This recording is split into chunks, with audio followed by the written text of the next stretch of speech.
Did you know you could sponsor Nerd and Tie? That's right, for just $20 an episode, we'd say your name here and say really nice things about you. I mean, you sound like a really nice person, we swear. So just $20, your name here, awesomeness. It's worth the money. Or not. We haven't really crunched the demographics yet. On this episode of Nerd and Tie, Star Trek is going to get a new series. MST3K might be coming back. BBC's adapting His Dark Materials. NekoCon goes nuts, canceling a concert only one song in. I went to the INDYpendent Show, and next week, Nick and Pher are going to be at Daisho Con. It's exciting. How you folks doing?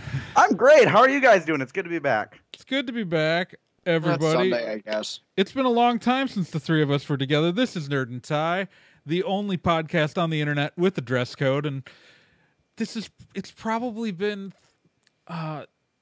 almost a month. This is the first November over a month. Episode we've been together. This is the first episode in a while we've been together, and probably not since September. I am, of course, Trey Dorn, and joining me are the infuriating Firsters. Hey, kids. And the quintessential Nick Azumi. Now available in trade paperback. That's right. And it's been so long. It has. It's been weird. We had Vink on last episode guesting in, and the episode before for you, Pher, and then the episode before that was just, well, you and me, Pher, and Nick wasn't here. And Nick was gone. Because I'm irreplaceable. And the only reason why I was probably here all the time is because I'm the one who actually records the show. That's true. Man, well, but we're all here, and that's what's important in our hearts. That's what's important? Oh, shit. I mean, shiz. I mean, I didn't even know that was what was important. I thought it was... Just dropping the swears in the beginning of the show. Good job. Yeah, because... So it's been a... Who cares? It's been an interesting... Lots of great stuff happening this fortnight. Yeah! There actually is good news. I'm sick of us always bringing up bad news. I'm really happy that we've got, nothing but good news this... That's well, not true. Don't watch the actual news right now, then, because that is not the place to go. Obviously, the events in Paris yesterday were horrific, and we're not going to talk about it because... Let's go to everybody involved in that horrible tragedy, and we hope that... Well, we weren't going to talk about it, but... That everybody can recover well. Instead, we're going to talk about Star Trek. We're going to talk about Star Trek. A brighter future. A bright future. Unless it's, being directed by J.J. Abrams. It's a bright future because for the first time since Enterprise went off the air, we're going to get a new Star Trek TV series. Oh. It's amazing. The day after our previous episode, it was announced that... a brand new TV series is being developed for CBS. Alex Kurtzman, unfortunately, is one of the developers, but he's done good shows where other people actually wrote it. So, like Transformers Prime. Yeah. Standing by that. So details are pretty much non-existent about what the series is actually going to be like. We know that Kurtzman is help shepherding it into production. We know it's going to we don't know if it's going to be in the old continuity, the new continuity. I would assume with Kurtzman's involvement, it's the new continuity. But the weirdest part is that it's being made for CBS, but it's not going to really. The first episode will air on CBS, but after that, it's going to move to CBS's All Access online service. What is that even? Well, that's called CBS doesn't want to be part of Hulu. Yeah, that's been really noticeable. Yeah, so they've had for a while, most people don't even know it exists, their own alternative online video streaming service that exclusively has CBS shows on it, including their back catalog, which is also on Netflix and Hulu. They want to get into original programming and try to compete with Netflix and Hulu and Amazon Prime. So they're going to use Star Trek as their big original series to get people to sign up for the service. To be fair, it is a great idea, because if there's one franchise, if there's one thing that's going to do that, I mean, why wouldn't it be Star Trek? I mean, because Star Trek hasn't been legitimately relevant since 2009. Oh, you hold on. Trekkies and Trekkers, both camps, are going. They're going to want to watch this. Up. They're going to want to watch it. The ones who like it are going to like it, and the ones who don't like it are going to want to watch it to complain about it. It's meant people. But it's not going to reinvigorate the franchise. I'm sorry. I don't think it's going to be there to okay, so Star Trek, I mean, really, this is like when before the CBS Paramount split, before CBS Viacom split, back in the day, you know what they used to launch UPN? A network nobody wanted? Star Trek Voyager. This is literally what Star Trek is for. You know, you have to remember that Next Generation and Deep Space Nine were relegated to syndication to backwater UHF channels. This is kind of Star Trek. CBS owns Star Trek, but there's no way that Star Trek is going to pull the ratings to maintain a big 3 network show. It's not. And so they want to put it on CBS All Access. It's reinvigorate the franchise. The whole thing is it's just got to get enough viewers to stay on the air. And I think everybody is going to sign up for CBS All Access for the month that the show comes out, watch it, and then cancel their subscription right afterwards. Yep, unless CBS can do something. You guys are really optimistic. Well, here's the way I look at it. I mean, Trey already raised a couple of points about who's going to watch it, but at the same time, I think you're going to see more networks doing this. I mean, we've already kind of started to see a little bit. Hulu's got a couple of original programming items. It's just a logical next step to happen. Well, also, I don't understand. I just want to point out that Nick. I'm sorry to interrupt you, Pher, but Nick said reinvigorate the franchise. Star Trek Into Darkness may not have been a great movie, but it made a crap ton of money. And that's really all that. That's really all that they need. As long as people are interested in the show, and like, let's be okay. There's a lot of people that crap on Enterprise and say it wasn't. It was a pretty good show up until that last episode. Yeah, there's a rocky point with the Nazis. It was a pretty good show after 2 seasons of not being a very good show. Yeah, I mean, and then when it figured out what it wanted to do for 2 seasons that were actually pretty good. I disagree. I think that Star Trek Enterprise on rewatch is a lot better. Anything that came after Deep Space Nine has the problem of being compared to Deep Space Nine. But if you go back and watch one of the best Star Trek series, right? Well, it is the best Star Trek series. Deep Space Nine is arguably one of the best science fiction TV series ever produced. True. I don't know if it is the best, but it's at least in the top 5. And so. Everything got compared to that afterwards. Nothing was going to be there. Nothing was going to be that good ever again. See, I'm not expecting it to be that good because DS9 did a lot of really bad episodes too. I guess I don't have the faith in nerddom that you guys have. I don't see it. I just don't see it happening.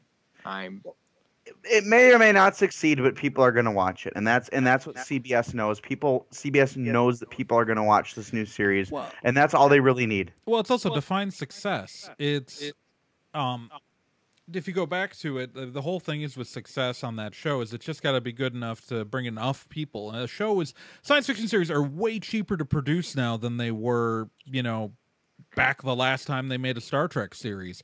The fact is that it only has to be profitable. Profitable is all it has to be. All it has to be is to make money.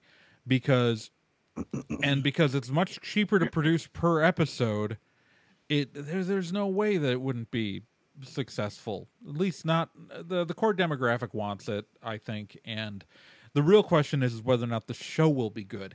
I think if the show is good, it'll hold on. If the show is bad, it won't. But don't get me wrong. I want it to be good. I want this back. I honestly don't. I don't think that this is a great idea on CBS's part, and personally, I don't want to sign up for another video streaming service. And that's the only That's negative thing that I actually- have yeah. about it. That I can understand and that I agree with. And I because- don't. I think a lot of other people aren't going to want to either. Well, that's why what I predict is what we're going to see is the HBO effect. It's where, like, when HBO will premiere a new series, people will sign up while it airs. I think what's going to happen is when the Star Trek show hits the end of the season, whenever the whole season's up online, I think a whole bunch of people are going to sign up for the service, are going to watch it all at once, and then cancel their subscriptions. I don't think it's going to launch CBS's platform the way they want it to. Because you're basically only paying $10 to watch a whole TV series, which honestly, that's not a bad deal. Right. And so also it's like, I mean, actually, I think the price is like $8 a month, but I'm like, I don't want to pay $8 a month for just CBS. I'm paying that for Hulu, which is my NBC, Fox, CW, ABC, literally every other broadcast network is on one service.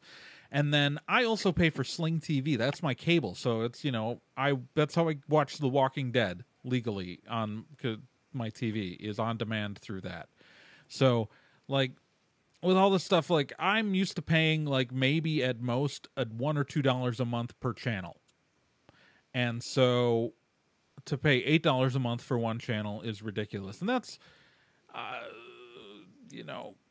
accessing the Supergirl's already only on this all access for its replay, which is ridiculous.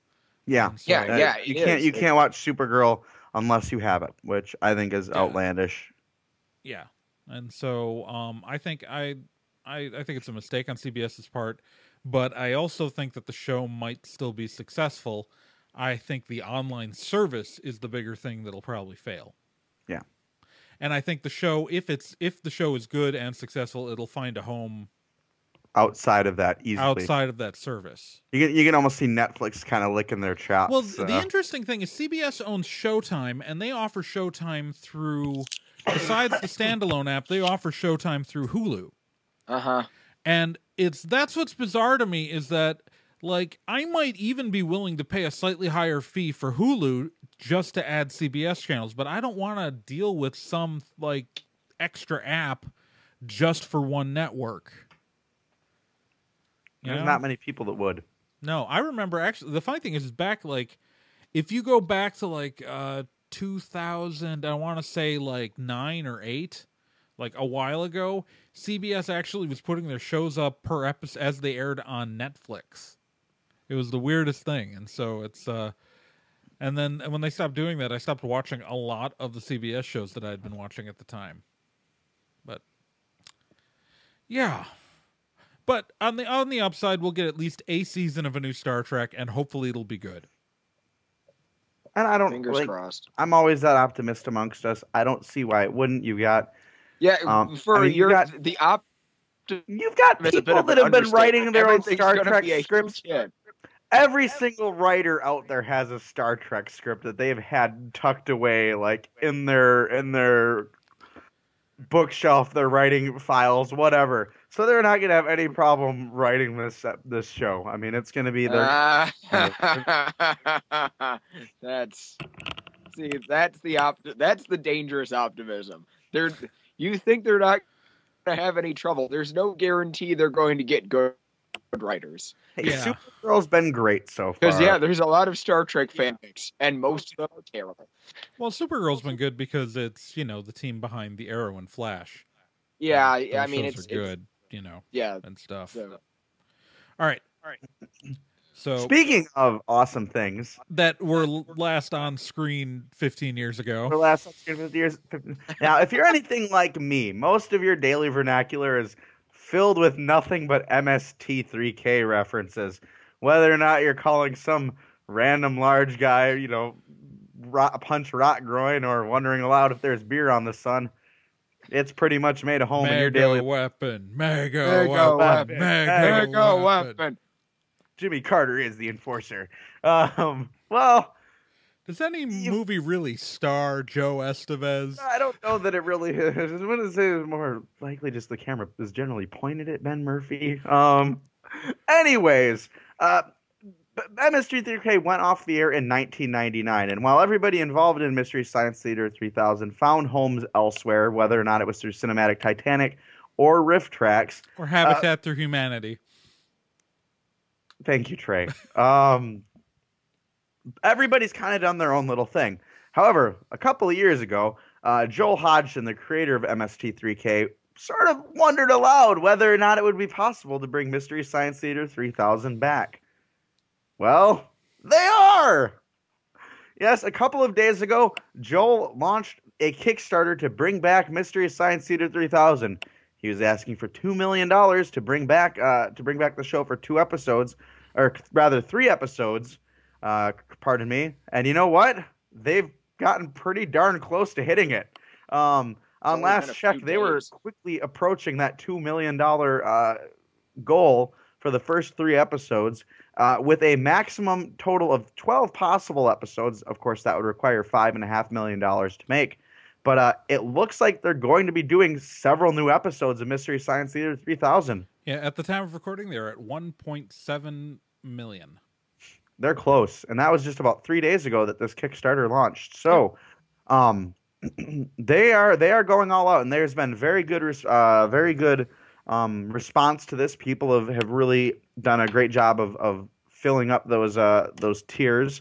Some of them are already off, like the crow and servo puppets. All of them are gone now. If you donated a certain amount of money, you got an original show used puppet. A few of the other big ones are gone, but it looks like it's going well, and it looks like within the near future we are going to have more Mystery Science Theater 3000. Yeah, it's, this has been tied up for a while because for a really long time Jim Milan and Best Brains Incorporated owned the MST3K rights, which is why when everybody else went and did pseudo reunions and revivals, they were all under new brands, and but Shout Factory recently was able to acquire ownership of MST3K, which good job, Shout. Yeah, and they've been working with Joel Hodgson for a couple of years to bring back the Turkey Day marathons. And those are we're gonna get another one here. I wonder what they're gonna do for that. I'm excited for that. Yeah. And so it's now the new MST3K is gonna have a new host. And they're going to have a new Mad, and they're going to have new voices for the bots. Is Trace not coming back at all for this? No. Okay, so they've already cast new people for everything. Oh, okay. That's reasonable. And it's because he wants MST3K, the new MST3K, to be a new thing that stands on its own. And Joel has said that he is going to ask everybody who previously worked on the show to contribute as a writer. And like with the possibility of cameos, although if we only get 3 episodes, it's highly unlikely there'll be any cameos from prior characters just because they want to establish the new cast. Right. But Joel has said that he does want to ask everybody to come back and write. The only reason why a lot of letters haven't gone out was because Joel said at least, I don't know if it's publicly known, I haven't read all the updates to the page, but to the backer updates, he said that the only reason why he hasn't sent out formal stuff to the other people, to the former cast members and former writers, is just because he wants to make sure he can pay anybody who contributes, because again, nobody makes money off of all these re-releases of MST3K who is involved. It's it goes to Shout Factory. Yeah, which is and Joel got some money because of he co-owned the concept, and so I think he gets royalties as a creator, but that's it. And so it's just that Joel wants to make sure that anyone who does work going forward gets paid. They've broken down where the money's going to go. It's, again, the $2 million to pay for 3 episodes, and then every additional $1.1 million, they would be able to do another 3, because really a huge chunk of that money goes to backer rewards and Kickstarter fees. And really what it comes down to is that it's going to cost them about $250,000 an episode, and that includes the movie rights and all of that. Yep. So, we don't know who the new lead's going to be. They have cast him, though. It's the new lead. It's his voice in the Kickstarter video, sitting in the audience asking Joel questions. And they have cast a new Mad, who we know is going to be a woman, but we don't know who the actress is. They will be shooting in L.A. Oh, that's disappointing. And not Minnesota. That's disappointing. That's kind of disappointing, yeah. Yeah, but it's kind of a necessity. Because I could have driven and like hung out and like. You still can. Just. I don't want to drive out to LA. So yeah, I was really excited because Joel like lives in Minneapolis. I've gotten to talk to him before. It's great. Like he's a great guy. Yeah. He's a fun person to talk to. Yeah, well, a lot of things they've said though is because they don't need a writer's room the way they used to, like because everybody can work remotely. That it just makes more sense. Like it's cheaper for them to film it in LA, and it's easier, and that's where the talent that they want to actually put on screen right now is located. But he assures us it'll still have that Minnesota sense of humor. I hope so, because nothing like I think probably one of my favorite joke like in jokes that nobody outside of this area would ever get ever is in the episode The Beatniks where one of the characters says, "Oh, they're not going to serve us any more booze. Come on, I know a place where we can go, but it's 2 hours away." And Crow goes, "Oh, Hudson, Wisconsin." Hey, it might be Minnesota sensibilities for some things, but Joel Hodgson was forged in Stevens Point Public High School. That was, and that's why they made Mike wear a stout sweatshirt during MST3K the movie. But they're much. But anyway, the Mystery Science Theater 3000 Kickstarter is going well. They look to be on track to get their at least 3 episodes, and Joel does promise that finally, if we raise $1 billion, we're going to adopt a real-life teenage boy and Truman show him into believing he is the Puma Man. Guys, this is something that needs to happen. I want to point out, while we were talking, $1,000 got donated. Oh, wow. I'm not Thank you, kidding. Trey, for donating that $1,000. I donated like 36. Yeah, I still think we can take responsibility for it. It happened during the show. It's clearly our live, because we do live webcast our recordings. Someone's on it. It's clearly, yes, our viewers. Our made viewers the call. In the studio, in our live audience, they did it. We are responsible. So we'd like a thank you credit, if anything. Yeah. If not being flown out to LA and like being made the voice. I technically paid for a thank you credit already, so it's okay. Well, then they should just fly us out and have us sitting in the back of the audience pointing as well. No, I didn't pay that much. Yeah. So, everybody look forward to new Mystery Science Theater 3000. I know I am. Yes, I was watching an old KTMA episode earlier today. Those are so weird to watch because they did most of those improvised. There was very little writing involved in those episodes. It was like Princess of Space, I think. Even the season 1 episodes are really weird. The Comedy Central season. I don't think I've watched any of the. I've watched KTMA episodes, and I've seen. Tom wasn't there in season 1, I don't believe. Right? Okay. So, Josh Weinstein was voicing Servo in season 1. No, I know that, but no, great. The KTMA Servo isn't. No, Crow isn't in season or the KTMA. Yes, he is. It's a different robot. There's a different robot. What is it? Okay, Servo had a different name in a couple of early episodes. Yep. And he just beeped, and they have turned him into Servo, and which became Tom Servo. Except when he changes his name to Tom Servo. And he also changed, like he originally Josh Weinstein used a different voice, and then he dropped it lower to his mighty voice in a episode partway in. Yeah, no, it's and then Kevin. Well, Kevin Murphy. The funny thing is that once they after that, the first season that it was on cable. So there's the KTMA season, and the first season it was on cable was on the Comedy Channel. It was before the Comedy Channel merged with whatever that other channel was that became Comedy Central. And those episodes, first off, are weird. Never got rerun on Comedy Central.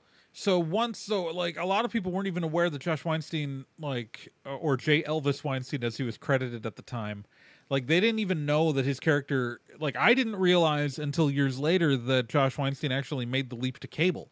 I had known he was on KTMA, but I didn't know that that Kevin Murphy had ever not been Tom Servo when in the cable seasons. So until years later. But the guy who was on before Frank was really weird. Like that was Weinstein. That's Josh Weinstein. Yeah, that was him then. Okay, yeah.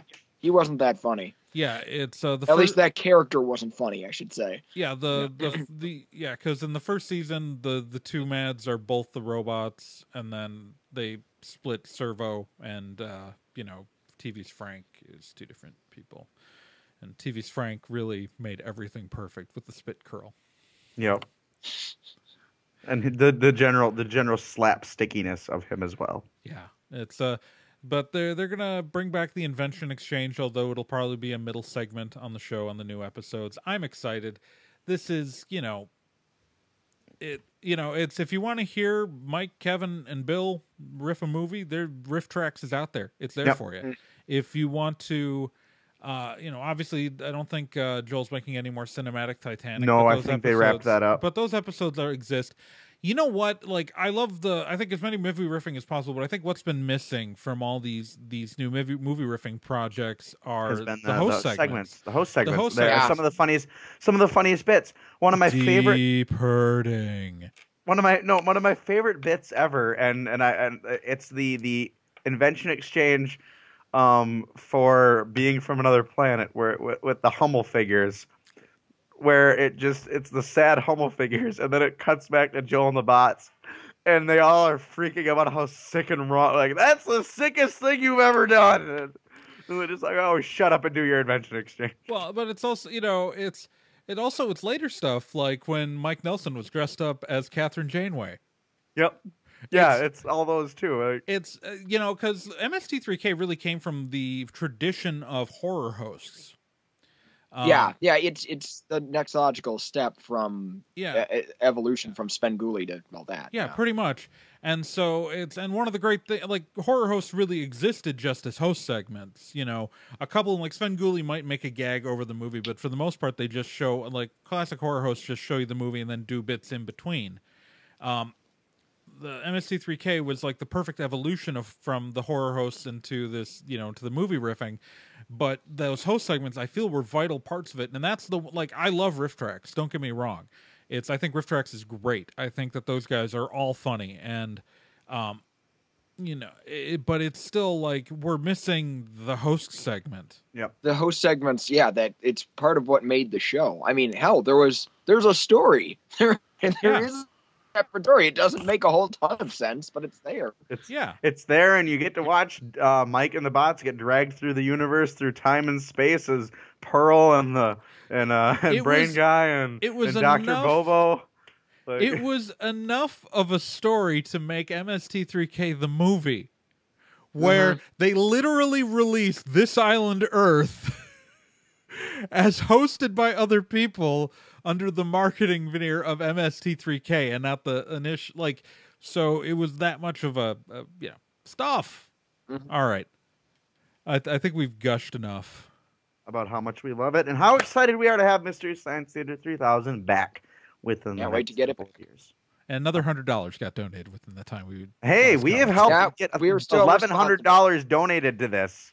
Well, wait a minute. With Trey's, it's $1,135 actually. So actually, I donated on day one. So whatever, we made it happen. Hey, go us. I donated and then I wrote the story. All right, moving on. Saying Joel, you're welcome. You're welcome, Joel. TV hasn't been this good since the 90s. What I really like is when a good idea. What I don't like is when a good idea gets turned into a bad movie. What I do like is when people look at a bad movie and they think, we could probably remake this and do it better. And I'm saying this in regards to an adaptation of a series of really dark children's novels, the His Dark Material series. Yes, the His Dark Material series. So a couple years. So back in 2007, there was an American adaptation of the first book in this series, The Golden Compass, which I'm not that fond of. Neither's my wife, who's a huge fan of the novels. Novels, I'll admit, I've never read, but I enjoy hearing interviews with the author, so I should probably actually sit down with those. For our non-American listeners, The Golden Compass is the American title of The Northern Lights. Oh. Although the movie was called The Golden Compass overseas, I believe, also. Okay. Thank you, Trey. See, this is how much I need to read it. I didn't even know there was an alternate title, so I shouldn't be surprised. So yes, BBC is going to try their shot at doing their own version of the His Dark Material series as a TV miniseries, and I think that that's a really good idea.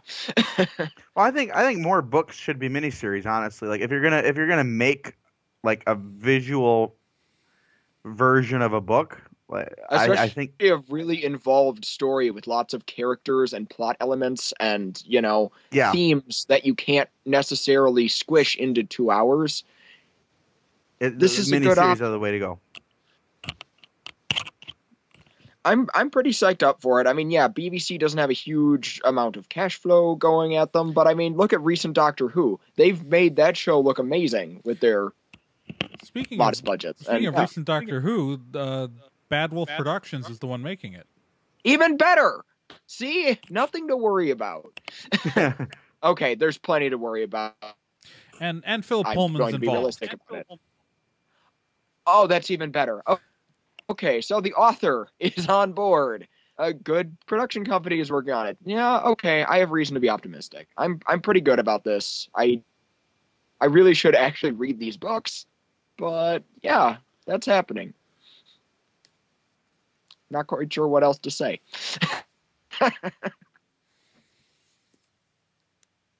Stuff about the show. Yeah, Niche. it's the Bad Wolf Productions. This is their first show. Bad Wolf Productions is a couple of former producers from Doctor Who, from the Davies era. Let me pull up the information. I think it is interesting that they're going to be going miniseries. We don't know. It's people have described it as a miniseries, but we don't actually know. We just know it's going to be adapted for television. Whether or not it's going to be a full series with whether they're just adapting the first book for this first series, or whether they're going to be doing the entire trilogy within one release hasn't been said. Yeah, the producers Julie Gardner and Jane Tranter are the ones doing the show running for this. Okay. And it's I think it's good that it's getting a second shot. I think that's awesome.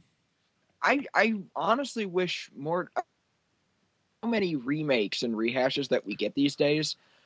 What I would like more be for us to look back at things where there were really good ideas that turned out to be bad movies, and we just give it another shot, even if it's an adaptation. I mean, look at Daredevil. I mean, I even actually like the Ben Affleck Daredevil. I'll admit it. At least I like the only guy. I like the director's cut anyway. It's actually a pretty good movie. But the net series was better in literally every way. I like that sort of thing. I like going back to concepts that weren't explored very well and thinking, we could probably actually make this work. Or can we? See, now I am trying to be optimistic. Someone let me direct a Speed Racer movie. That's all I'm going to say. All I know is that Nick within this episode has said that the 2003 Daredevil is good and that Star Trek doesn't have a shot. So, what sort of weird universe are we living in? Okay, and he thinks that Into Darkness wasn't financially successful. So, let's just. I think you're being very generous with your describing it as financially successful because it made money. Not enough. It made enough money to keep making another movie. It was profitable. That's the key. Profitable. Made money internationally, made money domestically. It was profitable. I don't know what you want. It was more profitable than Pacific Rim. That's depressing. Now I'm sad. Yep, that's right. WhiteCon, better than Pacific Rim, according to every market, every one of these movie executives. Financially successful doesn't mean better. Well, that's why I said movie executives, because they don't care if the movie is good. They just want it to make money. So as far as they're concerned, White Con is better. Well, no, but it's every other Star Trek movie supposed to be terrible, right? They were just doing it on purpose. Yeah, keep telling yourself that. I have hopes for Star Trek Beyond. I do too. I want it to be good. I actually want these things to be good. Nick wants to be good. It's going to be terrible now. Damn it. Hey. I wanted Winter Soldier to be good, and that ended up being great. So you were still wrong. I guess. Speaking of wrong things, Nick. Yeah, let's move on. Hey, speaking of wrong, hey, let's look at NekoCon. There it is. I see it. I'm looking at it. You know what's bad? Canceling a concert last minute. You know what's worse? You know what's worse than that? Canceling it after only one song. Oh, when you have already paid big money for some pretty big musical acts. Like 4 big musical acts. Let's just hypothetically throw out there Professor Shy Guy, Tribe One, Dr. Awkward, and MC Lars. Let's just 4 rather well-known nerd musicians. Yeah. Well, NekoCon thought that was a good idea, apparently. Good lord. And the way they oh my god, how do we even start talking about how? Let's unpack this. Let's unpack this one. Unpack this, yeah. So the concert was happening. Yes. The concert was going on. Professor Shy Guy was on stage, I believe, right? Yes. He was the first performer. Very good. And he's doing his thing that Professor Shy Guy does. And if you haven't seen Professor Shy Guy's thing, do it. Look him up on YouTube. He's great. Professor Shy Guy's listening to us first. Gets down off the stage. Goes out into the audience. Greets his fans. And gets back up on stage. Now... That sounds like a dangerous stage dive to me. Well, according to some random person that was working for NekoCon, it was a dangerous stage dive. Oh, good heavens. Because they came running and screaming, telling them to cut the music. Well, actually, it started out where, so it was still technically in the first song, and they cut Professor Shy Guy's mic without telling him, giving any explanation.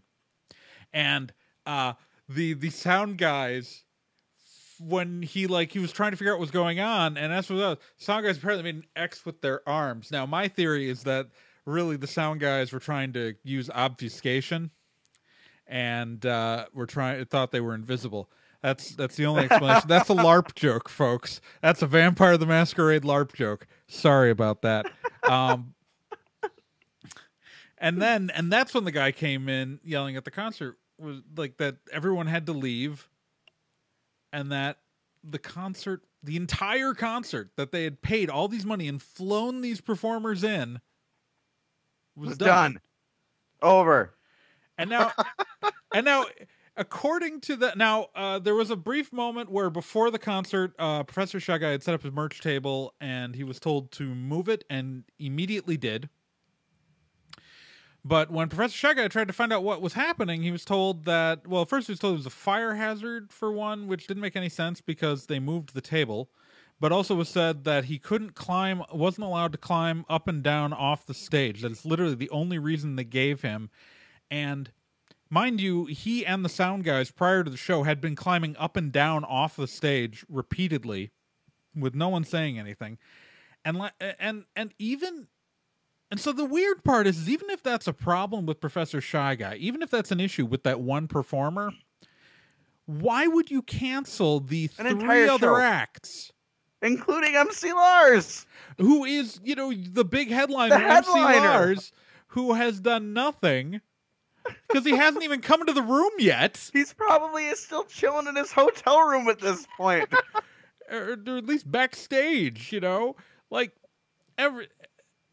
and okay, so the amazing thing is, so and you may think we're leaving something out, like maybe someone did something. No, we are literally leaving nothing out. And I reached out to NekoCon staff, and which I asked them if they had any official statement, and they said we made a statement on our Facebook page, and the statement on the Facebook page is we're canceling the concert. That's literally the whole thing. I've talked to people who went to closing ceremonies. And according to them, when they were asked about why the concert was canceled, they said, "Oh, well, it's more reasons than that, but we can't tell you for legal concerns," which makes no sense. Now, mind you, it's a secret. Don't ask. The staff member who was in charge of the Nerdcore concert has been much more apologetic and accommodating, but he hasn't given any reasons. Obviously, he's not allowed to, but he's been very apologetic, but everyone else has been and the rumor, and this is rumor, I have not been able to confirm this, but the ongoing rumor is that there is an internal conflict between NekoCon staffers where there are some who are really resistant to the Nerdcore track who used an excuse to boot it, and it's so weird because you literally have attendees who came exclusively for that concert, because again, you don't bring in acts like that. The whole point of bringing in acts like that and paying them is to bring in attendees, to bring guests. Yeah, and they're hella expensive for those who don't know. I mean, yeah. Oh my God! Like the musical guests are the most expensive guests, because not only do you have to, even if they have like hardly any fees, like even if they don't ask for appearance fees, you have to pay to transport equipment.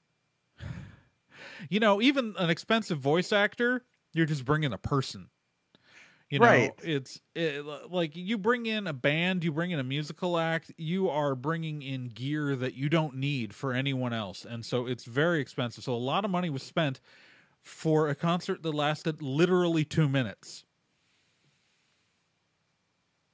It's the best 2-minute concert of money. And NekoCon is refusing to make any comments. They're refusing to apologize. The amazing thing is, and this all goes back to, I don't understand how this happens, is everything like this would always be a non-story. If a NekoCon staffer had come out of closing ceremonies, went and said, "We're sorry, an overzealous staffer made a mistake. We shouldn't have done that. Please, forgive us." Literally, if they just said something like that, this wouldn't be a story at all if they had just immediately apologized. But instead, they've gone to this fake legalese, bull crap of like, we can't talk about it. It's so dumb. It's when they go into denial mode and double down, that's when this becomes news, because the entire community is built around trust. Conventions are built around trust, and we have to trust the staff. So if a staff is willing to admit their screw-ups, they're much more likely to be forgiven than if they double down and claim that they didn't. That's why, like, you look at for World Fantasy Con a couple of weeks ago, World Fantasy Convention made a mistake, and then immediately when it was pointed out, said, "We're sorry," and fixed it. And suddenly the controversy just died. Meanwhile, you get events like this that, make a mistake, do something stupid, and because they refuse to even acknowledge that any sort of problem ever happened, it tells us a consumer that they as a organization can't be trusted. And if we can't trust them, why should we trust them with our money? Exactly. And darn Skippy. Well, and not only that, but what musician or what person is ever going to want to perform at NekoCon? Well, technically they all got paid.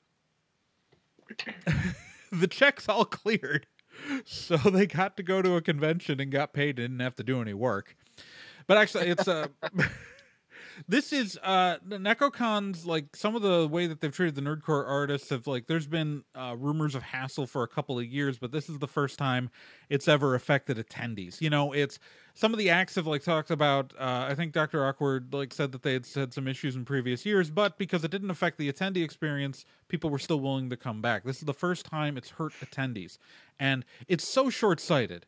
It's so short-sighted and ridiculous that it's just insane.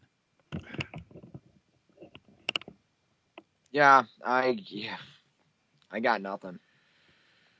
Oh, I don't even know what to make of this. Good heavens. I make of it as NekoCon is run by morons. At Oh, least no, some of them are. Some of them are. Actually, some of them seem like really nice people. That's the problem, is that every good staffer now who works for NekoCon is going to be painted with the same brush, because we don't know who the NekoCon staffer was who made the mistake, because Professor Shy Guy knows what he looks like. He would recognize his picture if he saw him, and he was able to give me a physical description, but we can't confirm who it is. We were not able to. I was not able to find out that information, and since NekoCon is being completely tight-lipped about it,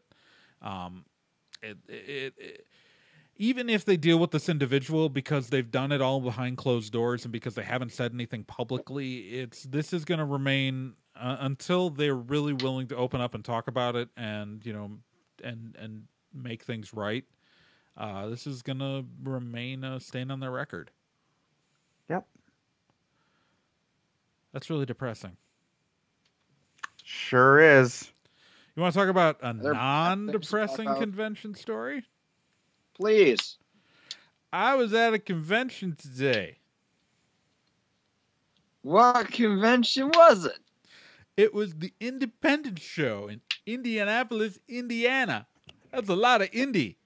I get it. They're going with the sounds like. Oh, indie. I get it because it's in. Oh. Yes, get it. Yeah. I get it. So I get it now. INDypendent small press and comic show is a twice annual small press and show that's held in Indianapolis. I don't know, by this guy John Graham, and this is the fourth one in 2 years. Was held today, November the whateverth. What is today? The 15th of November, 2000. Thank you. It's a Sunday. I was working all day. I've been up since 6:30 because I had to drive an hour to get to the convention. It's this year it was at the Airport Radisson, although they're probably going to find a new location because that hotel just went up for sale, and there was but it's a lot of fun. It's really unique for a convention. It's it's not set up like a regular con where you've got your big vendor room, you've got, different panels. It's very specialized. The vendor room is entirely composed of independent press and self-published authors and artists. So it's a mix of webcomic artists, indie comics artists. There are a few independent authors doing regular text books, as in books written in text, not books that are textbooks. Anyways, and there are a couple of indie game designers there as well. This year also, this con introduced the Indie Podcast Awards. Did we win anything? We didn't participate because the criteria required you to the criteria to enter, we couldn't really put a segment together for our show. Partially because I could have danced around in my underpants for it. Partially because the criteria required that the segment submitted couldn't have already been aired on the show, and so since we're a current events show, nothing. If we sit on a story for 2 weeks to submit to somewhere, it's old news by the time we'd be able to finally air it. So, also, all stories had to be at least 15 to 20 minutes, and on our show, the standard rule is that if a segment hits 10 minutes, it's gone long. So that hasn't stopped you before. Right, but we should aim to be better.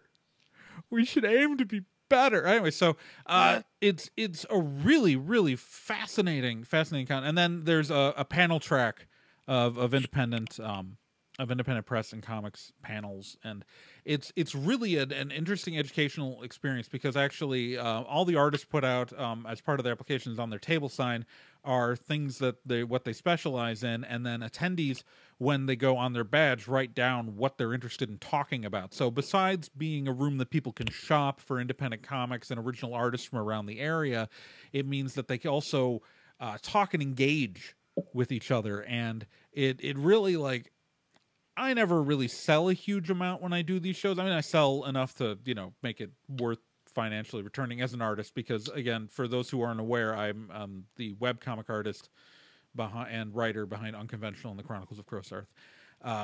but it really leads to really interesting, fascinating conversations with other local artists and just really being able to connect and network. And it's a really fun, positive atmosphere. It is it's a small event. Just a few hundred people show up to the fall event. And if you are ever in Indiana and one of these is going on, you need to go. If you have any interest in web comics, independent press, or just anything like that, you just need to show up. Their next one's going to be in April. It's going to, like this last year, they are going to run it in alongside HoosierCon, the free gaming convention in the spring. So I think it's going to be April 3rd is the next show, and it's just really an amazing kind of enlightening experience. And if it's completely composed of original creators, so it's phenomenal. It's a phenomenal experience, and it's usually, when they run it on its own, it's like $4 admission. When they run it alongside HoosierCon, which they're doing in the spring, it's free to go to. So neat. Yeah, so the spring show is going to be free to attend. So it's pretty great. So I cannot sing the praises enough for the Independent Show, and I think what John Graham is doing is really important for the local artist community. So, and writers, obviously, because, writers are important. I'm one of those. But yeah. And we lost Nick. Oh, that's unfortunate. Well, should we try and move forward with what we're doing next as you try to get him back, or should we just... We'll try to add him back, but why don't you tell us about what you're doing next weekend? In a matter of days. Well, in a matter of days, Nick, myself, Brandon K, again, Proc, Amy Quinlan, and the rest of the Otaku Tonight Productions crew are going to be at Daisho Con in the Dells at the Kalahari. Do we have you back, Nick? Yep. Okay. Sorry, my Skype cut out for some reason. And we're excited because we've been to Daisho Con pretty much every year since they moved to the Kalahari, performing there, and it's always fun to perform. Normally we'd be doing a giant gamut of things, but we've been asked to actually kind of scale back this year to accommodate the rest of the panel. So we're only going to be doing 3 events there this year. We are doing our stand-up. The first con we were asked to do fewer things at. Usually people ask us to do more. But we were asked to do a little bit less, so we're only doing 3 things this year. We are on Friday night at 10:30 p.m. All of these events are going to be in the Daishotorium.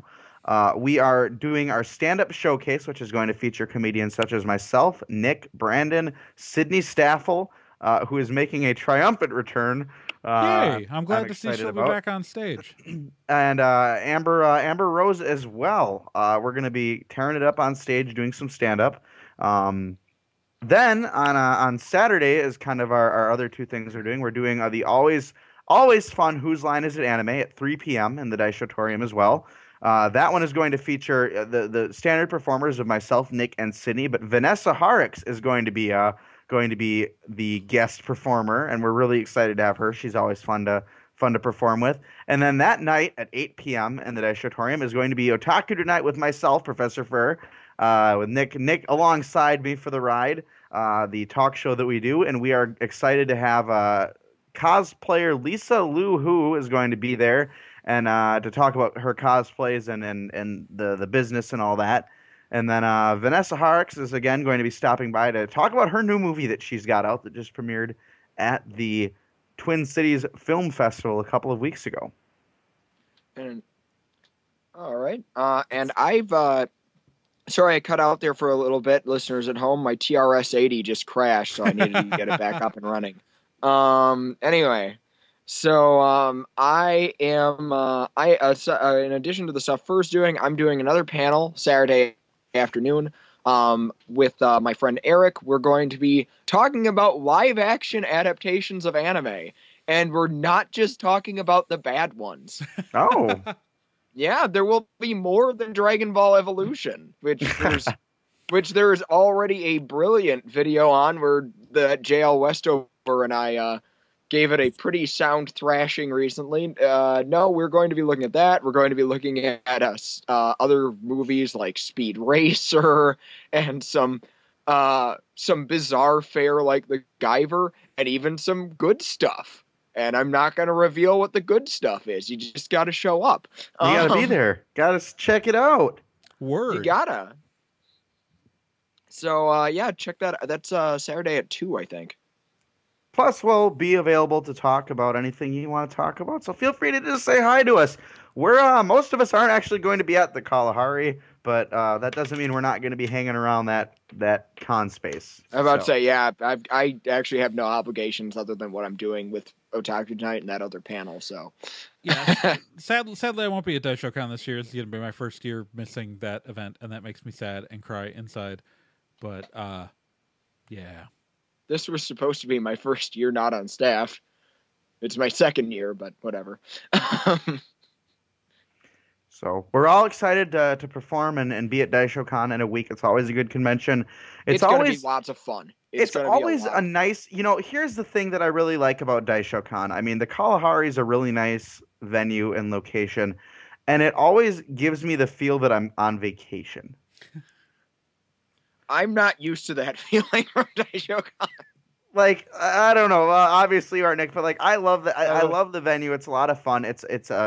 I'm looking forward to partaking in that feeling because usually I associate Daisho Con with putting out fires and running around and making sure everyone else is feeling like they're having a vacation. And they're not on fire. And that they're not on fire. So, but it's going to be a good time. We look forward to being there, and hopefully we'll see some of you all there on Friday or any of the other days. Yeah. Oh, I forgot to put this in the rundown. But this is just while we're on the topic of conventions, people know that we're organizing the Nerd and Tie Expo. That we are. September 23rd through 25th in Eau Claire, Wisconsin, 2016. And our Indiegogo campaign closed for it between this episode and last episode. And while we didn't, raise quite as much as we had hoped to, we did, raise a significant chunk of what we need. And so I just want to take this opportunity to thank all of our backers, each and every one of you. Just thank you so much for helping us out. And we look forward to having you, next September. And everyone else should look out for pre-registration, which will be opening in the next few weeks. Yep, and we're gonna have a lot of those like the silver sponsorships and the gold sponsorships. We're gonna have those available too on the those pre-regis. 2 levels will be available for pre-registration. If you really wanna still throw $5,000 down, we can talk about getting your name on my backside. I'm pretty sure that the space on Pher's butt is always for sale. It's always for sale. But that doesn't mean I'll necessarily facilitate it through the website. I don't know that'd be legal, Trey. I don't know. I'm not going to find out. That's what the answer is there. But so, yeah, we want to thank everybody who did that. And while we're not going to have a table at Daisho Con to pre-register there, sorry, we will, I'm sure if you threw money at Pher, he might take it. I'm not saying that he would, but. I'm not saying that I have pre-reg forms available with me, but I'm just saying. In a world, everything is possible. In a world where I might happen to have flyers and pre-registration forms on me at any given moment, yeah. He's not yelling. He's just saying. Just saying. Okay, please stop. Well, yeah, Nick, why don't you take us to the mailbag? Yeah, let's go to mailbag. Yeah, we have things in the mailbag. We have a thing anyway. From the friend of the show, hero to many, enemy to the worthless. Nobody. The one and only Archimize. But it means he's enemy to no one. Because Archimize no has one enemies. is worthless. No one is worthless. Except for you, Cunningham Mayhew. You know who you are. I just made that person up. What are you on Archimize, you now have an enemy. His name is Cunningham. Anyway, just read the letter. Hello, nerds, and anything that weighs more than 20 pounds. And your respective ties. So I am reading through that amazing recap of Gotham posted on nerdandtie.com website. For those unaware, Archimize writes the Gotham recaps for us as a guest contributor. I noticed there were points awarded to Baby Bruce for a particularly outstanding performance during an emotional scene. Whore. Unfortunately, the rest of the show doesn't live up to the same caliber. But it got me wondering, which leads into my question for this fortnight. Have you ever found a hidden gem in an otherwise underwhelming or bad show or movie? Have any favorites to share? Also, since I just saw the latest post about Hatsune Miku during an American tour, on a scale of 1 to Dynamite 7, how prepared is the United States for a Vocaloid invasion? Well, I'm going to answer that question first since it's the last thing. But if you ever want a bit of like unintentional comedy, look up when she performed on the Letterman show. David Letterman had no idea what was going on. He has no idea how to respond to it, no idea what to do with it. So if you want to have like a good bit of unintentional comedy, look that up on YouTube. You ever think that the producers booked that to like mess with Dave? They had to have, because afterwards he had no clue what was going on. His last few episodes, he just doesn't seem like he cares, though. He just stopped caring. God, it was so great, just the look on his face as this is happening when it's done, and you go, he usually goes up and shakes the hand of the performers, but he had no idea what to do. Well, right, you can't shake a projection on like a piece of film. Oh, it's so good. Oh, it's like it's an artificial Pepper's Ghost illusion. I'm scared of Hatsune Miku. I'm scared of Hatsune Miku because I've seen Macross Plus and I know what happens. So, yeah. Am I the only one who's read the William Gibson novel Idoru? I'm going to say yes. I'm just saying, with Hatsune Miku and the rise of VR, this thing is happening, man. This thing is happening right now. What's going to happen when some, like, okay, so, like, when the lead singer to Bucktick wants to marry Hatsune Miku, that's what's going to happen. The lead singer of Bucktick is already married. He's been married for a very long time. Who cares? Jesus does.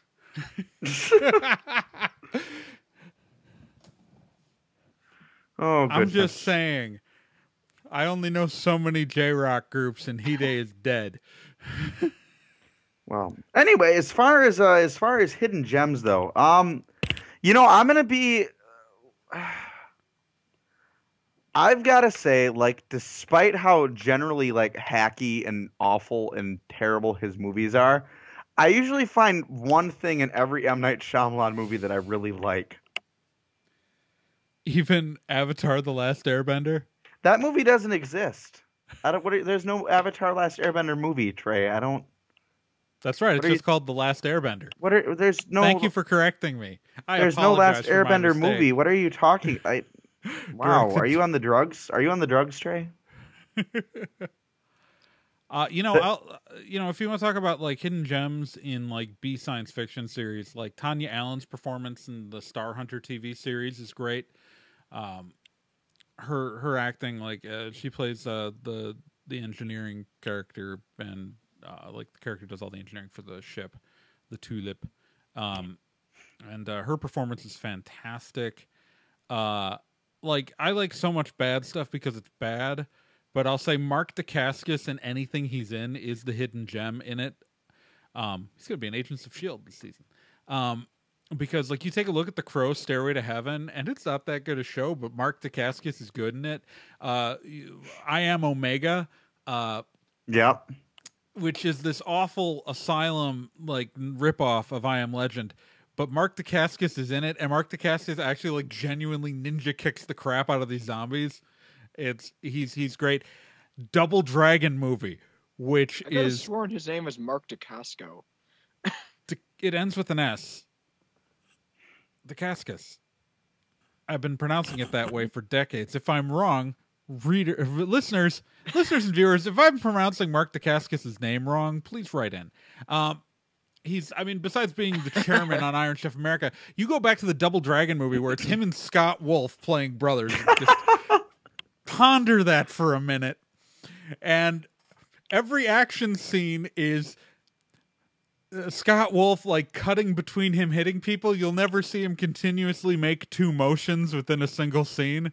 And then, like, he's throwing basketballs on people's heads. And then it'll cut to Mark Dacascos' scene, and he's, like, doing, like, 20 martial arts moves and, like, long extended takes. And then it cuts back to Scott Wolf, punches a guy. Then Mark Dacascos does 20 things. Then cut to Scott Wolf's stunt double. It's Mark Dacascos in everything that he's in is the hidden gem. Oh, I was trying to figure out one, and I know what it is. Going back to my aforementioned Mega Man kick from 2 weeks ago. So the 1993 Ruby Spears animated Mega Man cartoon is pretty god-awful. Yes, it is. But you know what? There's one thing about that show that's excellent, and that is Scott McNeil, who plays most of them, but he specifically, the way he plays Dr. Wily and Proto Man. Because Dr. Wily has the hilarious stereotype German scientist accent, and Proto Man is just an asshole. And he's having so much fun with it that you can't hate him. Like, the show is awful, and the writing is awful, but then it cuts over to Proto Man being a dick, and it's like, I can't hate this. Oh, Scott McNeil's great. Yeah, Scott McNeil's great. He's Rat Trap. And Dinobot. He was both of them. Yeah. And Silver. No, Scott McNeil is a wonderful actor, and yeah, I mean, most shows he is in, he plays more than half the characters in it. If you want a surreal experience, watch the English dub of Mobile Suit Gundam Char's Counterattack, where the universe is populated by a couple characters from the original Gundam, 2 brand new characters, and dozens upon dozens of Scott McNeils. But just specifically, if I have to pick like one turd with a shining diamond in the middle of it, it's Scott McNeil in the Mega Man cartoon. He's so good. Yeah, I want to apologize to listeners for this episode. We've had some sound issues, mostly related to Nick's Skype connection. Because I'm fairly certain it's generated all the echoes. I'm sorry. I'm it's trying not to get Nick's this fault. whole thing working. It's not Nick's fault. We'll fix it in post. We really won't. Yeah, we'll have our post-production team take care of it. Don't I'm worry the about post-production team. Yeah, then fix it. No. All right, so. Ow. All right, so I think that covers up the mailbag, which means we move to the Vomit Hat Steve Challenge. Yeah, let's do it. The Vomit Hat Steve 80 Challenge. I know. I got a spare one over here. The Vomit Hat Steve Challenge, for those who are unaware, is that every episode we read a portion of a book. And the challenge to you, the listener, is to guess what book I'm reading randomly from. If you write in and guess correctly, you get included in the Hall of Awesome. The benefits of the Hall of Awesome are as follows. 1, we will read your name aloud every regular episode. Yep. 2, we will put your name on the website. 3, nothing else, because that's we've done a enough lot. for you. You're guessing things into a form. This is pretty a lot. Now, I will say last episode, because the website went down while we were recording it, I couldn't read the Hall of Awesome, and I said I would read it twice this episode. So here's me reading all the current members of the Hall of Awesome twice. Arkham Zero, Ren Innocenti, Cheesy McDamn, Krista, Slitheredy, Shameless Otaku, The Random Ramblings Man, Corfan, Capito, Chris Graham, Lillisaurus, Paper Godzilla, Cavsy, Arkham Zero, Ren Innocenti, Cheesy McDamn, Krista, Slitheredy, Shameless Otaku, The Random Ramblings Man, Corfan, Capito, Chris Graham. My iPad went to sleep. Lillisaurus, Paper Godzilla, Cavsy. Promise kept. Promise kept. Continuity maintained. All right. Now, for the last several months, and by last several months, I mean almost half a year now, I've been reading out of the same book. And none of you have guessed it. So I'm going to read more from it. Oh, you mean we're not just going to... Okay. No, I'm going to keep going. Why not? A further characteristic that emerges from the sign of evenness is caution in action and words with respect to innovation. If you know what book that's from, go to nerdandtie.com and click on the contact form. Tell us your thoughts. Tell us your mind. How wouldn't you know that one? Like, how have you not gotten it this yet, guys? I mean, come on. If you have anything else you want to write to us, like why you think that Nick should have to wear plaid like me and Pher, why you think I don't know how that happened tonight. That's weird. I wear plaid a lot. I don't like wearing plaid.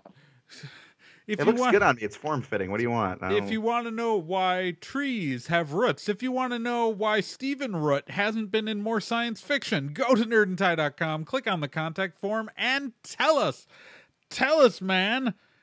Tell us all your dreams, your hopes, your nightmares, your variations on episodes of Star Trek you want to see with your mom. What? I don't know. I was just talking until you guys stopped me. Weirdly specific. Yeah, that that went to a strange place. Well, speaking of strange places, we should probably start running away. Yeah, let's take it home. Well, folks, you've sat through another episode of Nerd and Tie. And you haven't, I'm assuming you're still, like, breathing. Like, I don't know, unless your last request was just to be, like, left with us running on a loop. That's I don't... terrifying. Anyways. I don't know. Speaking of terrifying, I am and have been Trey Doran. I've never been, but I might start trying to be for stirs. Nick? Nick, are you there, buddy? Hoping that my connection stays just this little longer, Nick Izumi. Okay, see, my connection is already not here. Say your catchphrase, Nick, while there's still time. Keep on sparking in the free world. All right, and remember, you can always subscribe to us on Stitcher, iTunes, and rate and subscribe us there. Remember, Stitcher is an app on both iOS and Android. You can subscribe to us on iTunes on your iOS device or just in iTunes and download to wherever the heck you want. And remember, the magic of Christmas lies in your heart, but not your pants. Doesn't mine. Everyone have a happy Thanksgiving. Happy Thanksgiving, everybody. We'll see you next time. Happy Thanksgiving. Dance party.